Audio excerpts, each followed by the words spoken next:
All right, well, let's go ahead and start. So I'm going to touch in here just to show you where we're launching off from.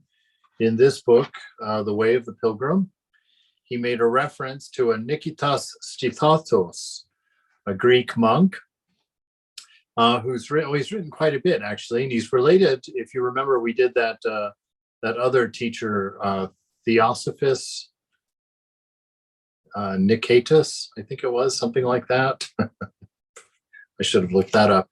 Anyway, this guy was a disciple of him, so it's not unusual that he's doing it. So we're on page in the book, on this book, it's page 72. And what we read, he says, at these words, there came into my mind the following saying of Nicetas Stephatos in the Philokalia. So this is what the quote was that we read. The nature of things is judged by the inward disposition of the soul. That is, a man gets his ideas about his neighbors from what he himself is. And we talked about that, that we only know one mind in this world, and that's our own mind. And that everything else is a projection of that mind. So that's why Thakur and Ma say that, a baby knows no thief. It's like, you can't recognize a thief in someone else unless a thief exists in you. And so when we go around looking at people's faults, we're really betraying our own faults. And I've mentioned every time I talk about this subject, I always mention the same practice that, if you need a good reading on where you're at, think of someone you just flat out don't like and write down all of their faults in a nice little list. Just go through and just pick them apart.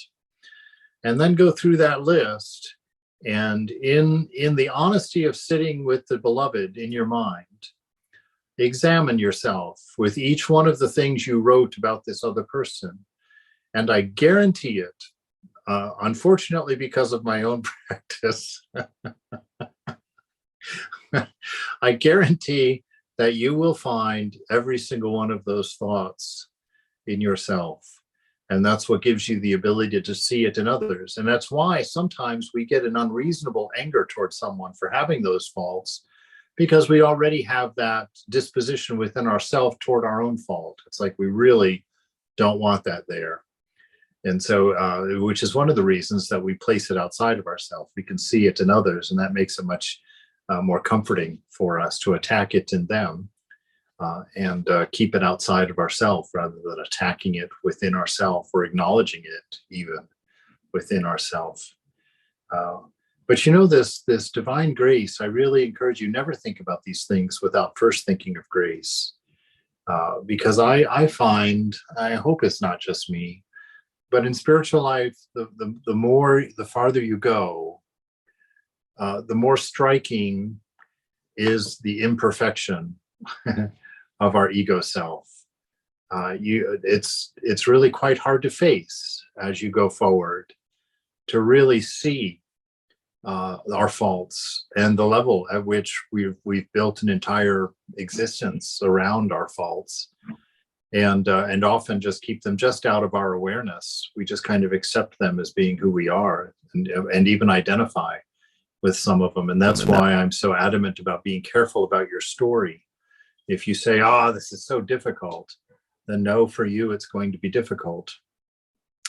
So, if you start identifying with yourself as a bad person, which is very easy to do as you go on in spiritual life and you become more sensitive and more subtle in your inner awareness, if you start to hear yourself saying things like, I'm so helpless, or, I'm always doing that, I'm always, I'll never get there.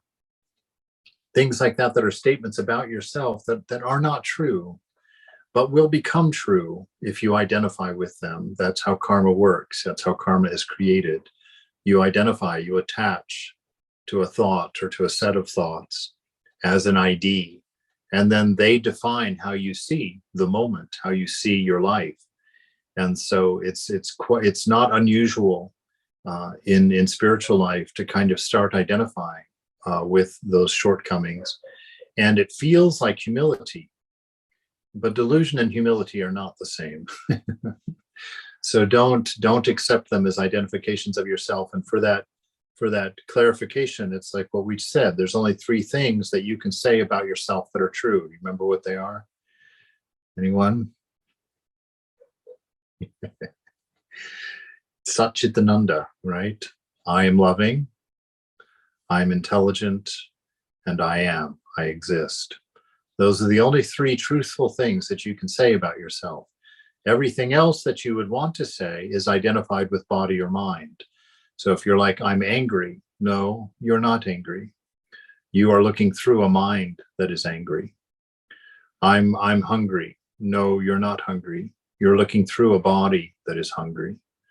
And so keep these things sorted out in your own mind. Thakur used to refer to his body as the pillowcase, and he used to refer to himself as this place. And to use that right kind of language will help you to understand and to separate these things out, because it's a lot easier to deal with things when you know they don't describe you. So your bad mood or your jealousy or your anger is much simpler to deal with if you don't attach to it, if you don't define yourself by it, by saying, I'm angry. If you're angry, then it becomes a personal thing, and your attachment to the reasons of why you're angry are greater, and you can't let go of them. But if you understand that the mind is angry, then you can look at the things in the mind that caused that anger without feeling anything personal about it, and you can fix the problem much more easily that way. So just remember those only three things you can say: I'm loving, I'm intelligent, and I exist. All the other self will belong to another attribute, either a body or a mind, right? Okay, so he says, the nature of things is judged by the inward disposition of the soul. That is, a man gets his ideas about his neighbors from what he himself is. And he goes on to say, he who has attained to true prayer and love has no sense of the differences between things. He does not distinguish the righteous man from the sinner, but loves them all equally and judges no man, as God causes his sun to shine on and his rain to fall on the just and the unjust. And so with that quote from this writing, we're going to jump in. Our monk's name is Nikitas Stithatos. And the essay is called On Spiritual Knowledge, Love, and the Perfection of Living, 100 Texts.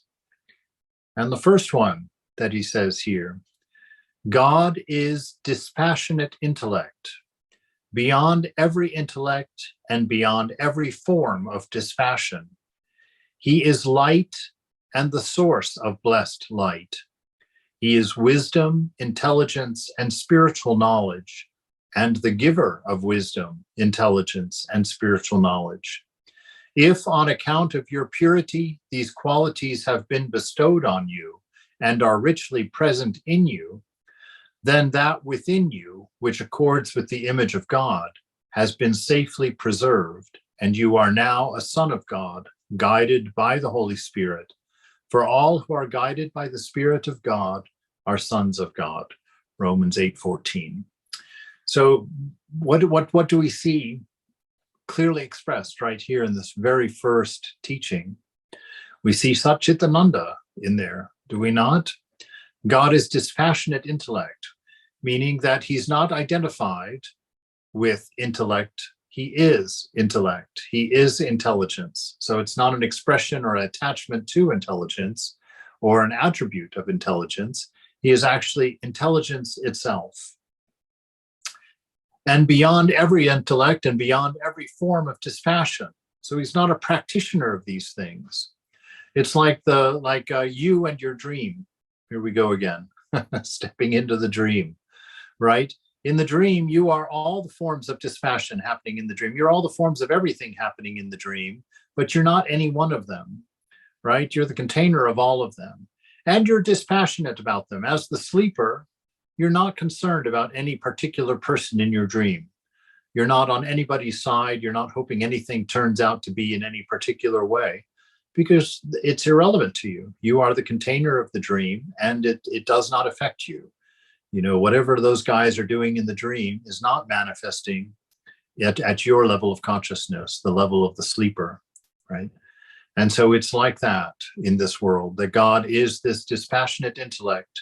He is the container of intellect, beyond every intellect. So not beyond every instance of intellect, which is what we are. We are the verb to that unchanging absolute. So as we've mentioned, God is intelligent, or God is intelligence, and we, you and I, are intelligent.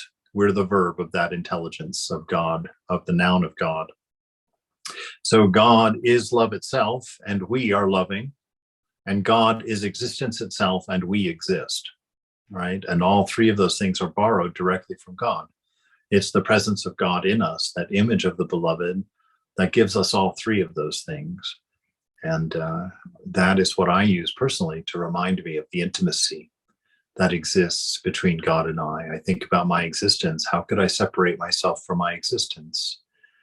You know, and how much a part of me is my existence, how integrated with me is my existence. Well, that is God.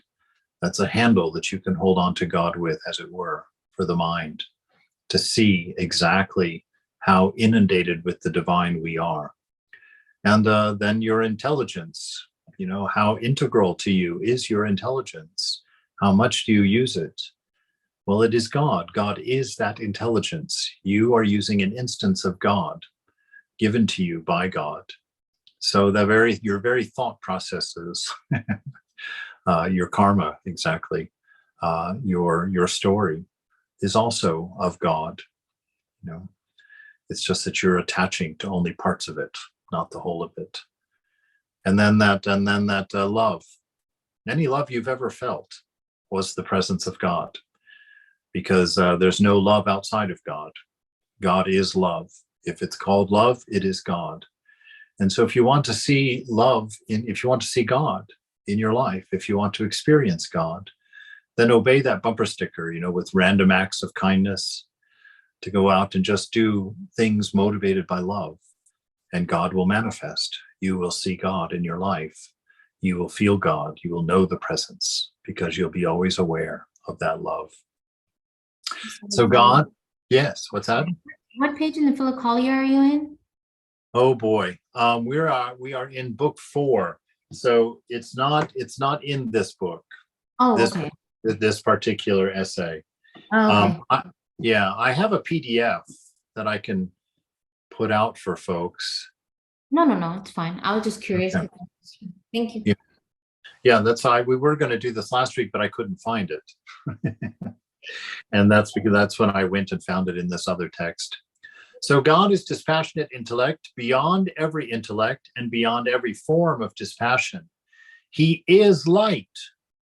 All right, this in the first chapter of John. It also talks about this. God is light and the source of blessed light. You know, so he's not just this physical manifestation of light. He's that non-physical manifestation of light, the light that you see in your dream, the light that you see when you think in your mind, when you envision something. The fact that you can see it inside of your mind is the light of God, because there's not a light bulb in there. There's no light in your brain. It's dark. It's absolutely pitch black in there. So the fact that you can see thought is the light of God. So these wonderful little ways that can wake us up to the immediacy of our experience of God. You know, so that when Vivekananda tells us to stop seeking and start seeing, now we know light is God. And that light is a light of consciousness, which shines within you, a blessed light. And God is the source of all of that. We know from Eckhart Tolle, we've talked about that he's had that experience, that light and love, which of course, because love is also God, or God is love. And so that synonym there lets us know that light, God, and love are 3 synonyms. So if you can not imagine, but accept the fact that light is God and that light is love, and then you have the nerve to doubt the love of God, when right at this very moment you are bathed in that light, you are bathed in that consciousness, and it is illumining everything for you. How separate from God can you be? How far from God can you be? So he is light and the source of blessed light. He is wisdom, intelligence, and spiritual knowledge, and the giver of wisdom, intelligence, and spiritual knowledge, right? The giver meaning to us. He has established us in that image. If on account of your purity, and purity again is equated with no me and mine, lack of selfishness, a lack of self-centeredness. If on account of your purity, these qualities have been bestowed on you and are richly present in you, what is this? What's present in you? Intelligence in the form of wisdom and deep knowledge, love in its equanimous expression, right? And that very existence of the beloved. If those things are present in you, if those are the first three things people think of you when they describe you, then you have maintained your image of God. You've maintained the cleanliness of the image of God that's put down within you. If these things aren't part of your natural makeup, if it's not natural for you to be equanimously loving and wise, well, then you've got some dirt in there, some dust, or it might right out be dirt. I don't know, for some of us, that's covering that image of God and not making you aware of it, and distorting its expression. So if on account of your purity, these qualities have been bestowed on you and are richly present in you, then within you, which accords with the image of God, has been safely preserved, and you are now a son of God, guided by the Holy Spirit. For all who are guided by the Spirit of God are sons of God. Those who through ascetic practice cleanse themselves from all pollution of flesh and spirit receive the gifts of the Holy Spirit and so become vessels of immortal reality. So through ascetic practices, that's your discernment and renunciation. That's what ascetic practices are. The discernment, going in and looking honestly at the condition of mind, trying to see it as its own thing separate from you so that you don't get confused about what it's doing. It's just the wheel of samsara. But knowing that the mind is not you and being able to observe it is extremely important, because you can't renounce yourself. You can only renounce those things that are separate from you. And so mind is separate, body is separate, and all of their needs are separate. And so through controlling them and doing periods of practice, to strengthen that willpower, because we have to come to know of our supremacy over mind and body. We have to come to know that there's only one within, that there's no one to argue with. And that comes through discernment, through a careful accounting of experience and looking at it very closely. And so by knowing that, we can then gain a handle. We can start driving this chariot instead of having the horses pull us wherever they want to go, right? And the gate of the horses are the senses. And you have to know that you're not the senses. You're not the horses. So you're not pulling the body where it's going, right? You are the driver. So you control the horses and the vehicle. Maharaj, do you think he's, sorry. Go ahead. Okay. I was just, when he said that they become vessels, I was just wondering, is he talking to something equivalent to Jivan Muktas? Yes, absolutely. He's talking about having some level of realization.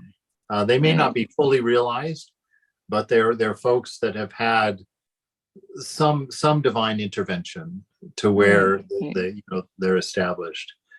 But it's really just a knowing and a return to what we are, right? We know from the Rig Veda that this body is a temple of what? A temple of that divine spark that is you. And so a vessel would be the temple. The body is the vessel of the divine. So we become, if we have practiced this discernment and renunciation, and we've purified the mind of the notions of me and mine, of selfishness like that, and love has begun to express clearly through us, and we know it's clear if it's equanimous, if it's not just love toward particular people and particular things, but it's a love that just overflows, that just flows out of you in every situation. Then you can know that you have become you are a pure vessel, that God is manifesting directly through you. Having attained this level, they are filled with the light of glory. They get treated with a great deal of respect, and they're marvelous people. You want to be around them. Over the years with these great swamis, I hear all the time, "Oh, have you met Swami Sridharananda?" Or, "Oh, have you met Swami such and such? Oh, he's just so full of love. Oh, he's the kindest Swami in the world." All of these things, that's what he's talking about here, that they have become vessels of this immortal reality, and they are filled with the light of glory. Their hearts are now serene and at peace. Why? Because they're diving below thought.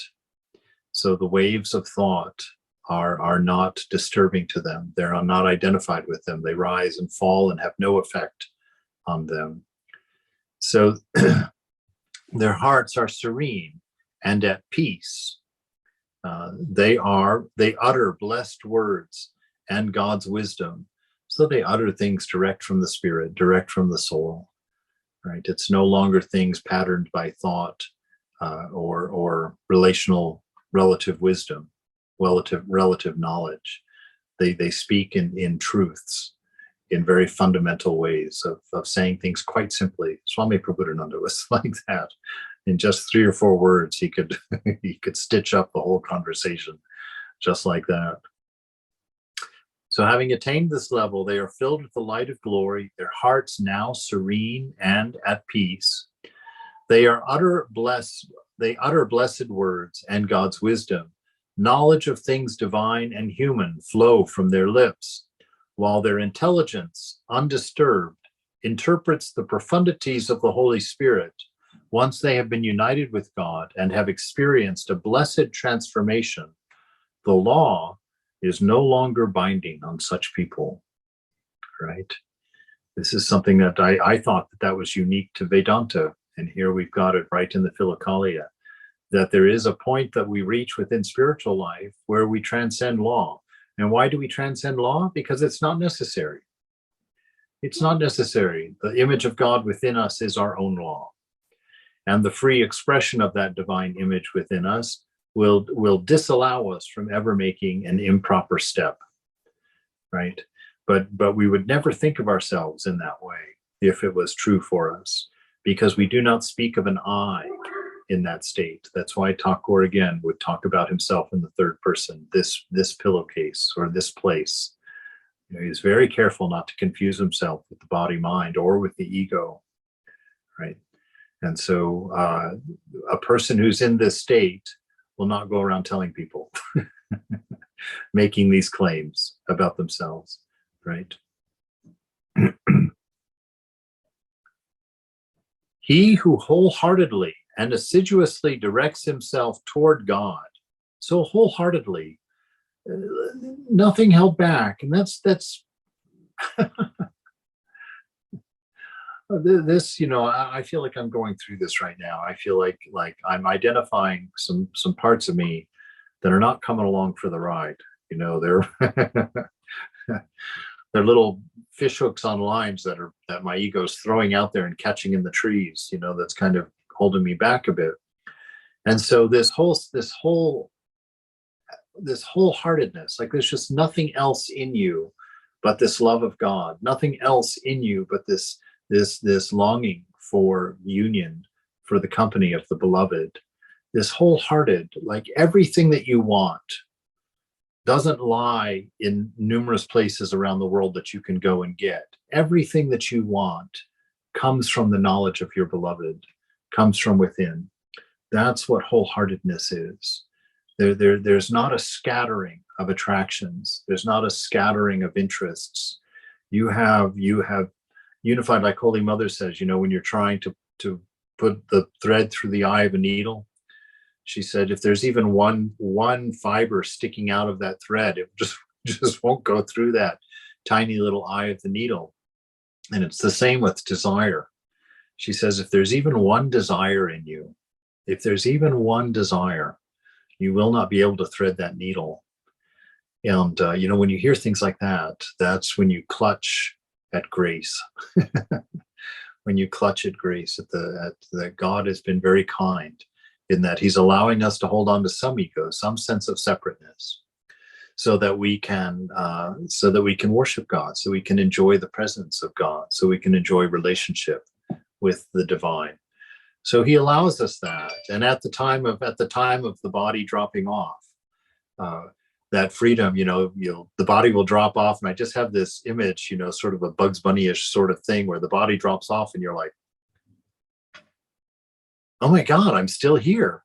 It's like you suddenly, you're like, oh my God, it's true.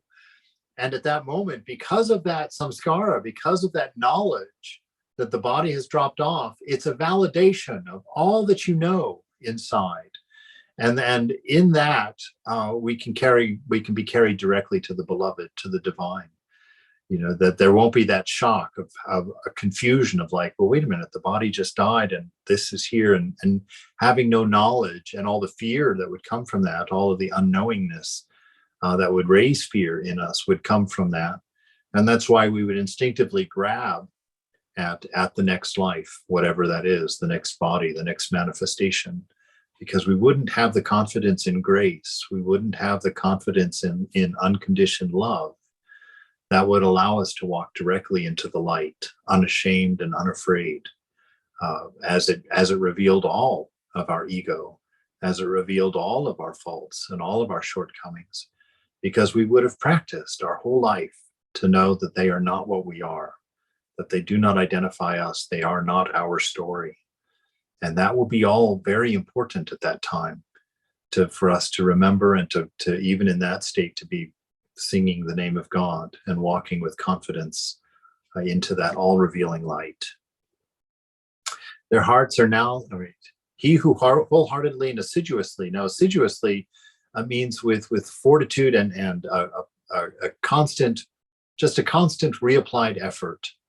It's a matter of process, not a matter of product, right? So in spiritual life, we just continuously place ourselves before the divine, before God, and we just keep getting up. Every shortcoming we identify in ourselves, the constant stream of weakness that we see in ourselves, all that disappointment and all of those things that just are dancing, like what is that at Christmas? Dancing like something or other in the mind. We have to just, that's not the point. It's not the point. The point is we get up and go again.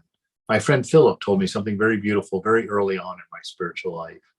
He said, there's one difference between a holy man and a saint, or a holy man and a sinner. He says, when the sinner falls off the horse, he gives up.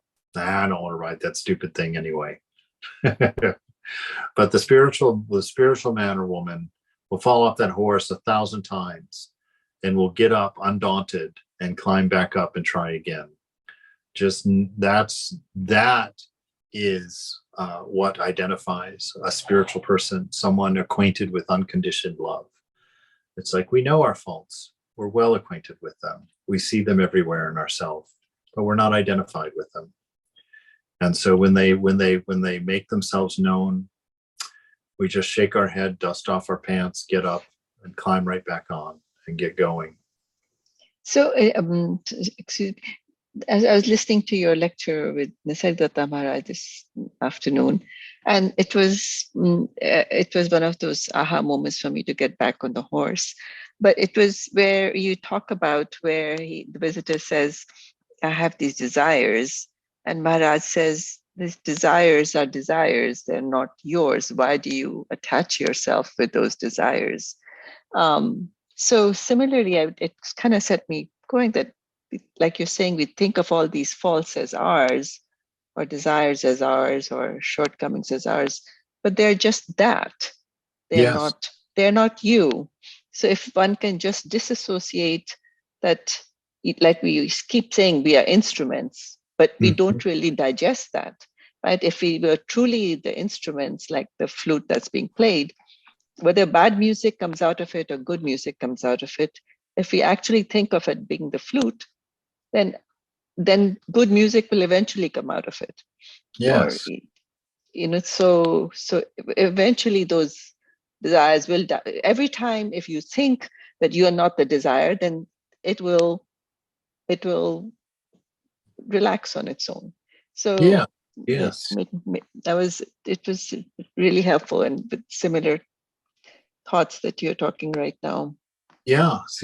And it ties right in with the vlog. I think it was yesterday or the day before, where Thakur says, if someone actually because one of his disciples in there, or one of the Brahmo Samaj disciples, says to him, he says, well, if God's the doer and not me, then he's responsible for all of my stuff.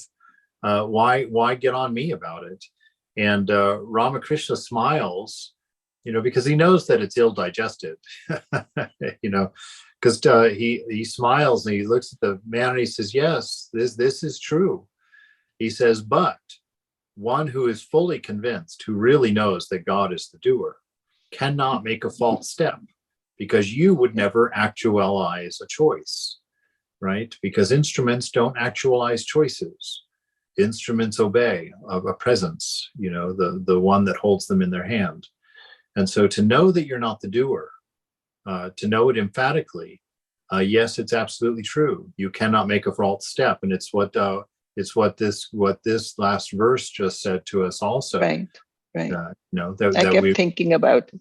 Yeah, that there's a level we reach where God is acting through us, and we're aware of that. We're observing it, and we're not taking responsibility. Which taking responsibility and attachment are the same thing. Yeah, but even if it takes a time of transform, it takes time.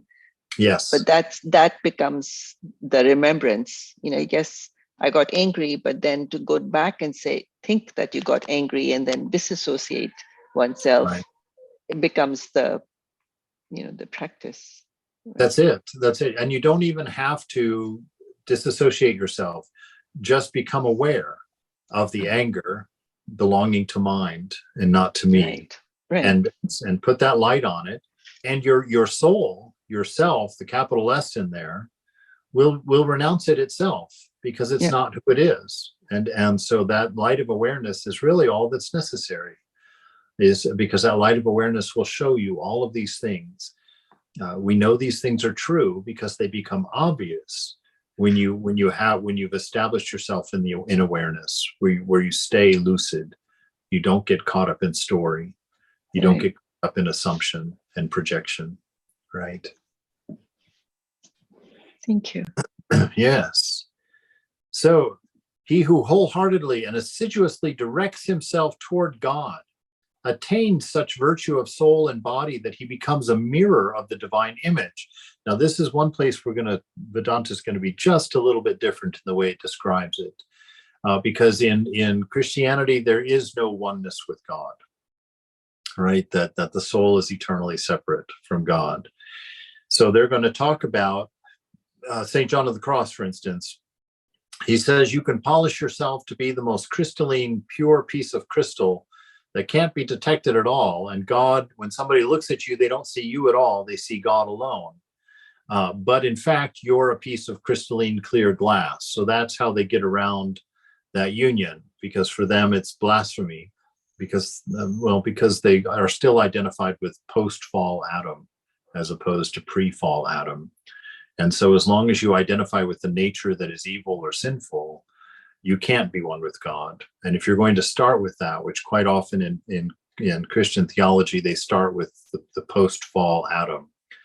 And that's why you see this self-hatred so profoundly expressed in many of the saints of Christianity, because they consider their nature to be the post-fall nature of Adam, the nature that's infected with desire. But we're actually, by nature, pre-fall Adam, which means our nature is perfect. We are in harmony with God. We that self is in harmony with the beloved, with the divine, and that's our nature, and that's what we'll return to. So here, when he says that that such a person, when he attains such virtue of soul and body, that he becomes a mirror of the divine image, which means that everything God does, he does. He's become a perfect instrument. The movement of God is the movement of that man or woman in their mind and in their body.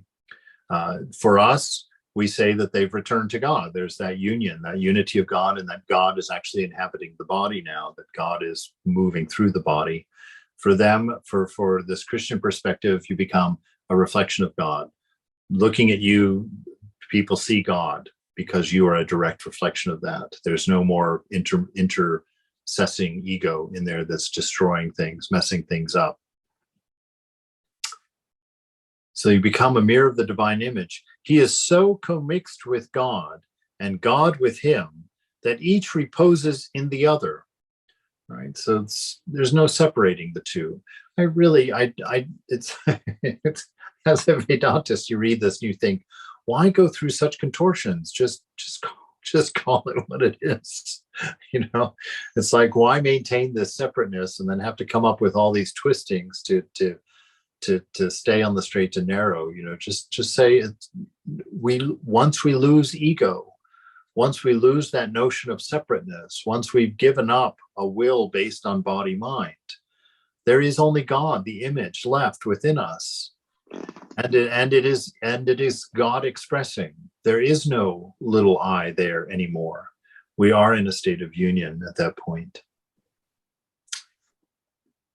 Because of the richness of the gifts of the Spirit that he has received, henceforth he is and appears to be an image of divine blessedness and God by adoption, God being the perfecter of his perfection.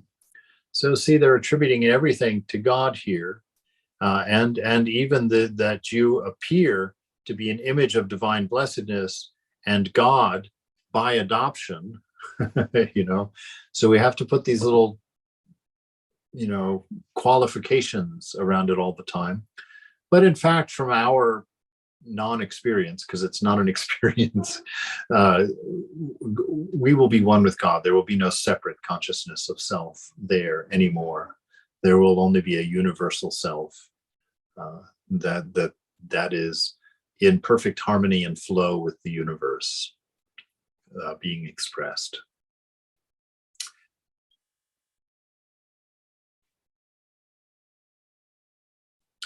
Only in ignorance would one claim that man is created in the image of God with respect to the organic structure of his body, right?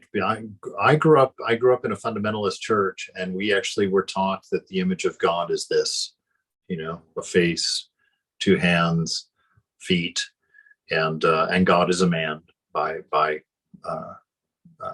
obviously. And so in fundamentalism, there is that notion that the image of God means the physical form. But our writer here is saying only in ignorance would one think such a thing.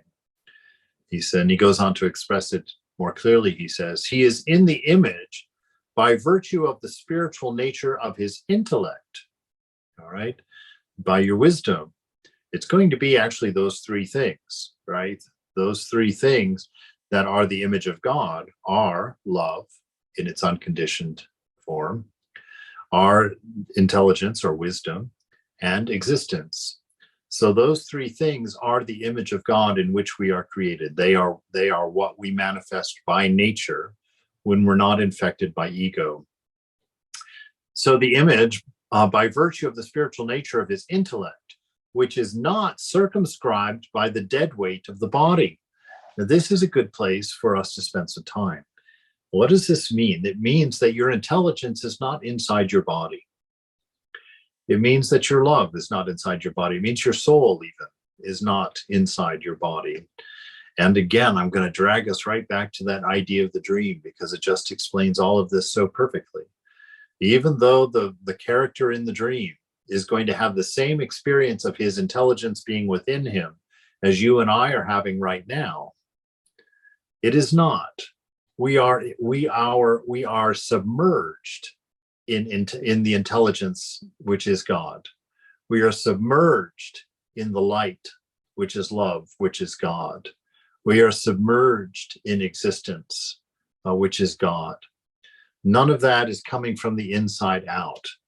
That's important to understand this, because you will watch, if if you are able through practice to stand outside of your mind and watch all the thought come and go, rise and fall without attachment to it.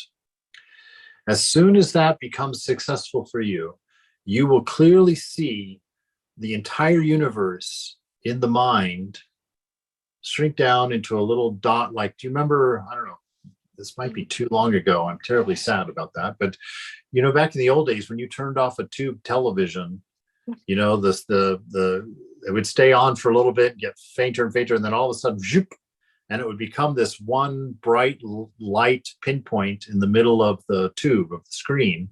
And it would stay there, you know, for I don't know how long, for a while. I used to watch it till it went away, because it goes away sort of in that weird, it seems real bright, and then you can see it struggle for a second, and then it disappears and is gone.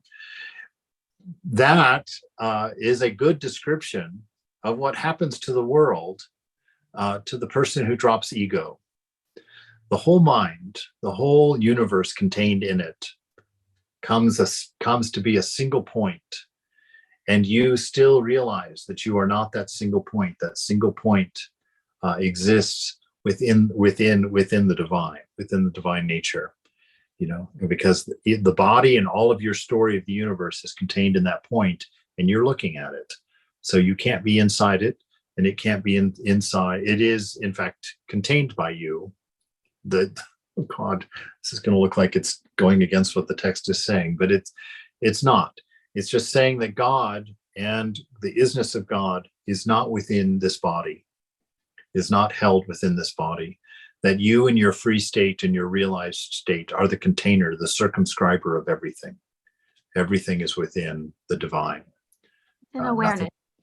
Yes, in awareness. You follow it back down to awareness the whole time. Yeah, the container is that. That's why we can't get it. You have to be at that point of awareness, which can't speak, and that's the vessel. Yeah, so it can speak, it just has nothing to say. But I think you can go. Yeah, exactly. Can't you go around it the other way though? Somehow the other way makes more sense to me. That if you really think that the awareness is the one that is looking through you, that this body mind is just an instrument, then you don't have to be the container, but you have to be nothing. Right? That it's from the ego perspective, yes. Yeah, that there is the shell of this body and mind, right? And that the energy or God or Brahman, whatever it is acting or is using this instrument. Then you don't have to be the whole. You can be the nothing. To me, that's much easier. Well, if it's easier and if it's working, it's a good working tool. It's like, I think Nag Mahashaya versus Vivekananda, I read somewhere. Like, you know, Nag Mahashaya, he always considered himself to be nothing. And they always said that these were the obvious part of the coin. You can either be the whole or you can be nothing. And to me, the nothing comes easier than being, till I can, because I'm so inept right now in terms of witnessing. It's not coming easy to me. But to think of myself as nothing is easy. It's good. Yes, coming from the ego perspective, you're right. If the ego thinks it's nothing, it's non-existent, then this particular existence of you will disappear. This particular instance of you will disappear. But if you're nothing, then there would be nothing beyond that, you know. So it's a good working principle to get to that point of nothingness, and that's totally fine. And there's no reason to even mention it not being adequate. It's fine if that works for you and it's moving you. That is a solution. But what's going to happen is that ego is going to disappear, and you're going to realize there's a whole other story. right? Yeah. But that will happen at that time, and it's not important to take it into account at this point anyway, because it's such a high and pure teaching that it will manifest itself when the ego disappears. So you don't have to worry about it. But I like the other problem with it, to me, is that we're not ego, right? And it's not the body that's an instrument. It's everything that's an instrument. Mm-hmm. When within the dream, I'm not just driving the dreamed person, the character in the dream. I'm not just driving him and using him in this world of the dream. I'm actually, as the sleeper, I'm actually using the entire universe of the dream to manifest the dream. So it's not that any given character in that dream is nothing. It's that every character in that dream is not actually individually an instrument, but is a very small piece of the entire instrument, of the whole, through which God is raising us up, as it were. Perhaps that's a limitation and a description, but for fun, that God, that we are an instrument in the sense that we are part of this real instrument, which is the universe, which is the instrument of God that fills each moment with the Vedas, with holy teaching. That is the thing that makes us suffer when we act out of harmony with the nature of the universe, which is Satchitananda, or the nature of the soul, which is Satchitananda, which is all the same. Can we all be talked about in that way? And so it keeps you aware that there's this plus, that not only am I not this, but that I am love, so that you don't just become a 0 point. That's not the point. You want to become an expression of the nature, or an allowance of expression of the divine nature. Not that you become it, you are it. But if we go to a 0, if we go to a nothing, we're not assuming that all of our faults, yes, all of our faults disappear, but not only do our faults and ignorances disappear, but now a fresh divine light begins to appear, begins to shine out, a light of an unconditioned love, a light of an infinite mercy and an infinite compassion that's not based on anything within mind or within body. And so what you're saying is true, and I'm getting just long-winded about it. But that should happen by itself.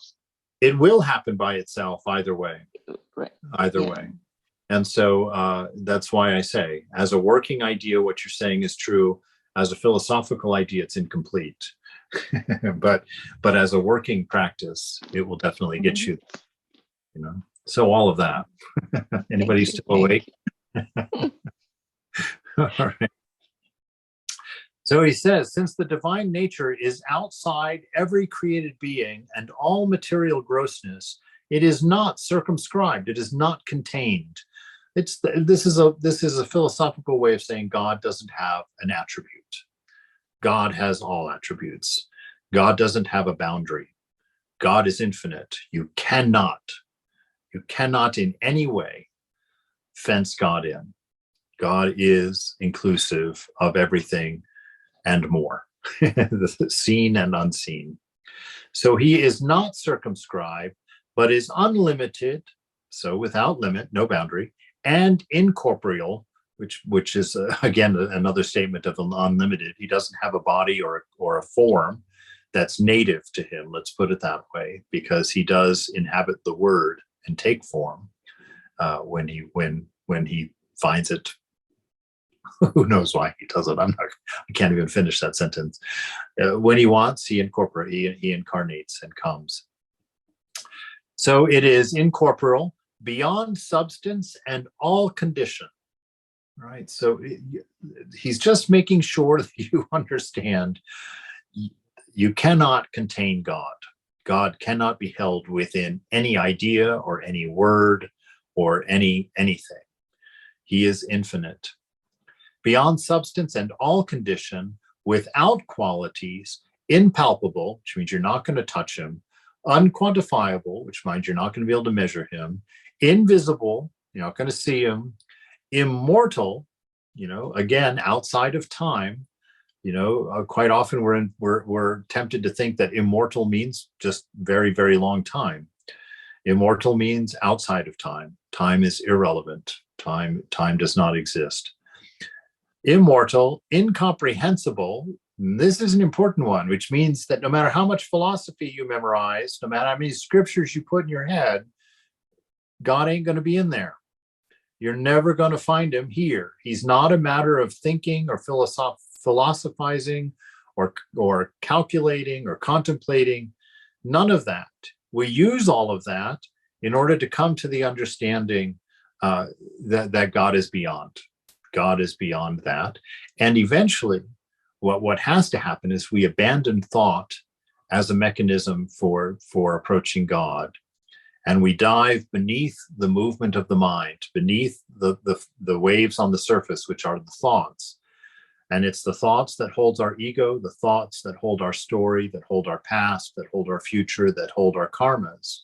And by our discernment and renunciation, we leave that world of the thought, unlimited character, personality, egoistic I, and we dive under them. We go deeper into the mind, into the silent portion of mind, a mind that's not manifesting change, but mind that is solely sitting in the moment.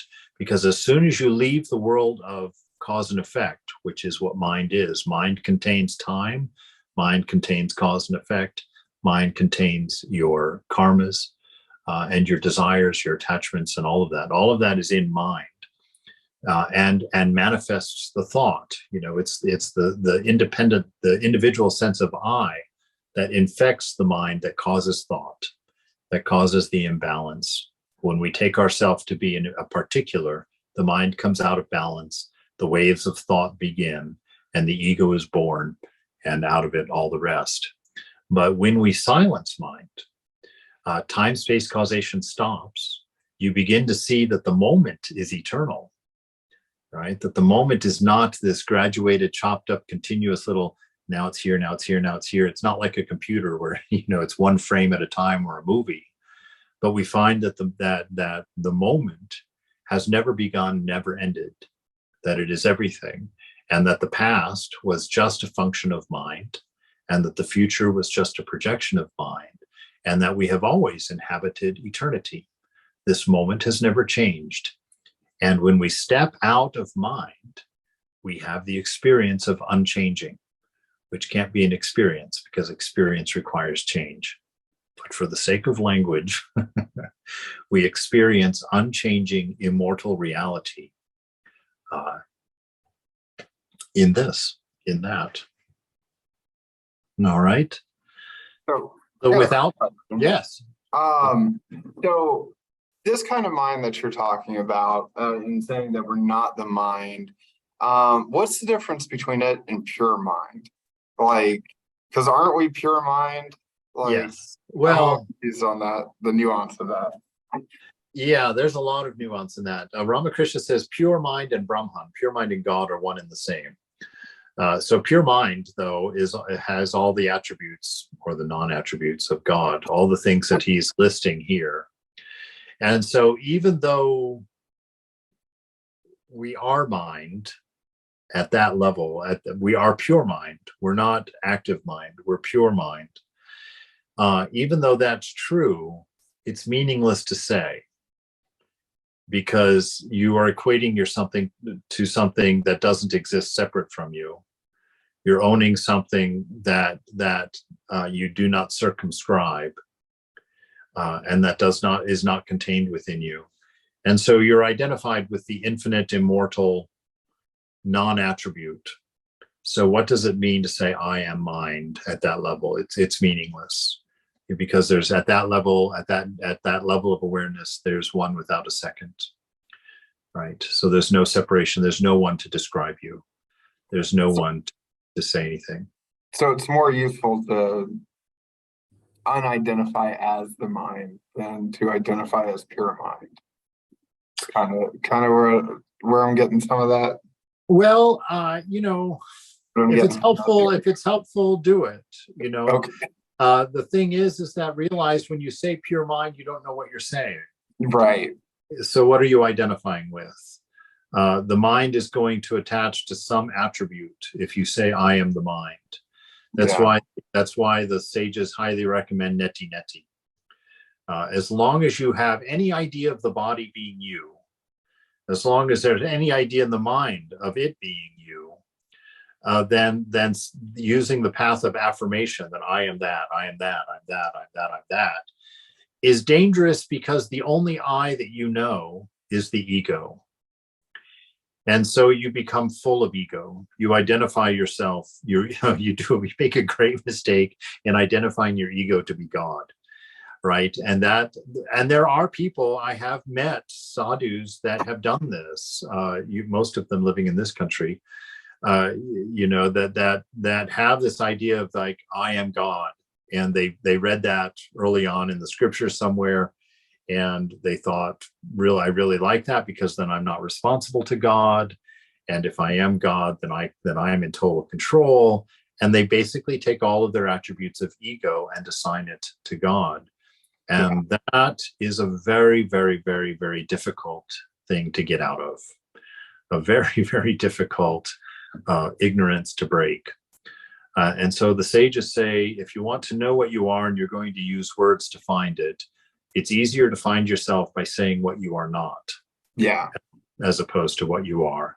And by doing that, you take things out of the hand of the ego. I'm not this, I'm not this, I'm not this, I'm not this. And once you've managed to, in a real way, discard everything that meets any of these qualifications, anything that's corporal, anything that's within time, anything that has an attribute, anything that can be circumscribed, anything that can, once you've done all of that, then you're going to fall into mother's lap backwards, because you are the divine mother. After you've negated everything else, all that remains is the whole, that divine self, that divine spirit. And so you back into mother's lap, and suddenly there you are in the lap of the divine mother, right? But you've not identified with anything to get there. You've not maintained an identity to get there, because any identity is a separation, right? Is a separation from God. So it's unlimited, incorporeal, beyond substance and all condition, without qualities, impalpable, unquantifiable, invisible, immortal, incomprehensible, and totally beyond our grasp. Similarly, the spiritual nature given to us by God is uncircumscribed and outside the material grossness of this world, and so is incorporeal, invisible, impalpable, incomprehensible, and an image of his immortal and eternal glory. So see, they have to say it twice because there's still a you. They don't have that union with God as part of a possibility in their theology.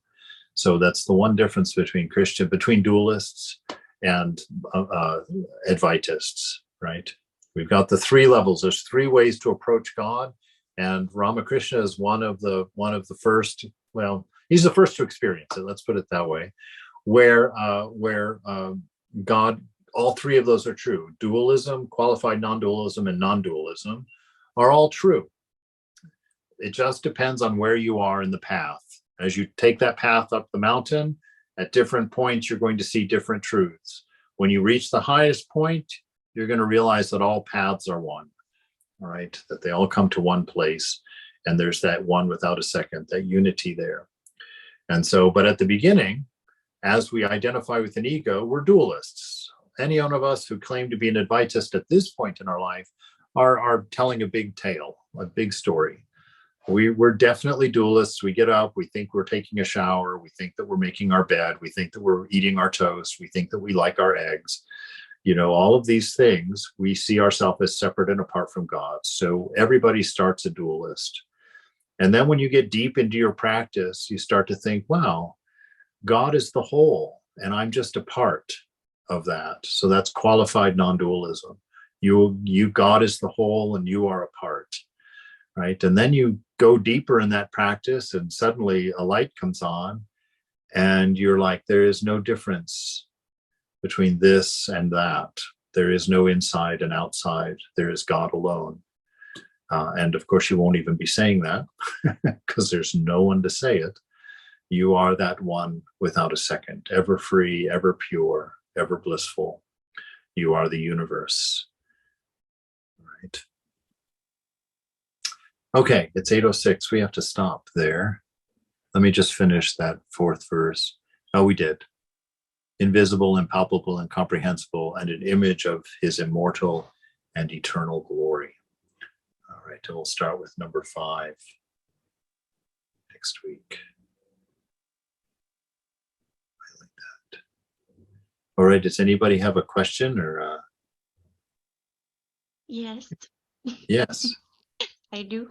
Okay, so would it technically be awareness or the light of awareness as from the standpoint of this? Because going from the waking to the dreaming to the darkness and being able to come back and state you've seen nothing and experienced nothing implies your awareness, but there's the inner climate that's seen because of that light within and without. So that's where I and God are one, but there's still that the awareness is aware of the darkness and the void, the nothing, but there's the light that makes you even see that. So like what I mean, I know they say we are more the fourth, and then there's something about like the fifth in there, but just distinguishing the awareness itself from the light of awareness. It almost seems like consciousness would be Brahman. The jiva is more the light, is awareness itself, but the light. You see what I'm trying to say? I don't know. I do, and I don't think I would advise you to go that direction.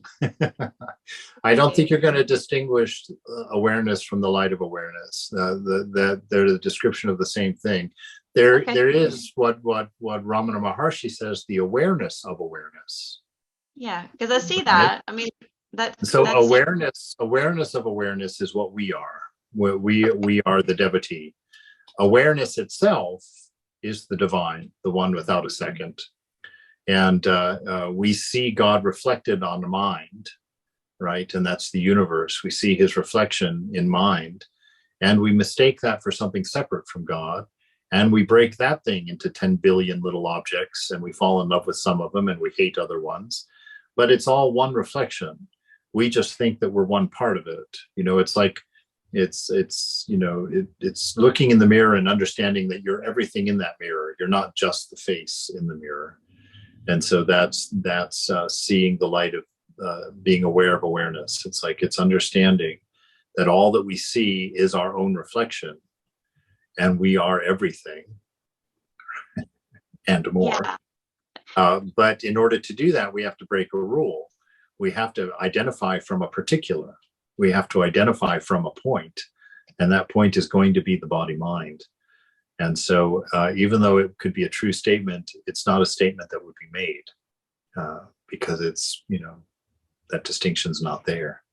So there's awareness and the awareness of awareness, but I wouldn't separate. Awareness can't be separated, and awareness doesn't have attribute. So to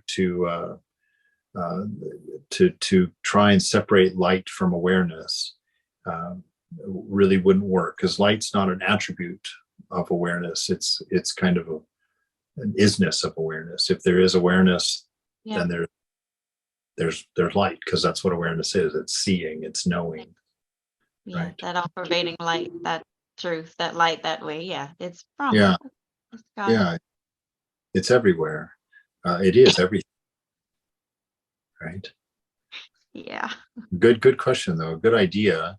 And I'm not going to discourage you from sussing that out in your own mind if it's interesting. If you come up with something that sounds right to yourself, share it with me. It would be interesting to follow that line of thought, because there are many ways of thinking and seeing these things. There's not one right way. And if we do come up with a helpful way of describing it, just the fact that we're describing anything, no matter how we're describing it, means we're wrong, right? Mm-hmm. Right. We're here happily going along describing all of the things that are God when God is attributeless. So what are we doing? well, we're learning, we're growing, we're climbing the rope to this freedom. But nothing is true in the absolute sense. So if you find a unique way of describing it that works for you, that takes your mind higher, that makes you more loving and makes you less selfish, by all means, use that method, you know. And if you have a guru and you're concerned as to whether or not you're getting off in left field, talk to your guru, ask your guru, or just keep sticking to the scriptures and reading the scriptures. Because as long as it's backed up by the scriptures, as long as it's backed up by your guru, and as long as it's backed up by your experience, it's fine. It's fine. It's the only real thing that's of interest. So I'm gonna ask a question. And whether what is these, Yeah, and that's what I say. I'm as if I have to say this. I don't have the answers, and anything that I have to say isn't the only answer. There's like Vivekananda said, how happy he would be if every man had his own religion. We all have our own perspective. The thing that's important is love, earnestness, and sincerity, and truth. Those are the four most important things in the world, or in spiritual life. If you've got those four things, go forward. You're going home. You're on your way. You can't fail, right? You can't fail anyway, but all right. Any other great questions or insights or possibilities? All right. Very good. Jai Ma, Jai Thakur, Jai Swami. Yes, Jai Jesus, Jai Buddha. Everyone. Be well.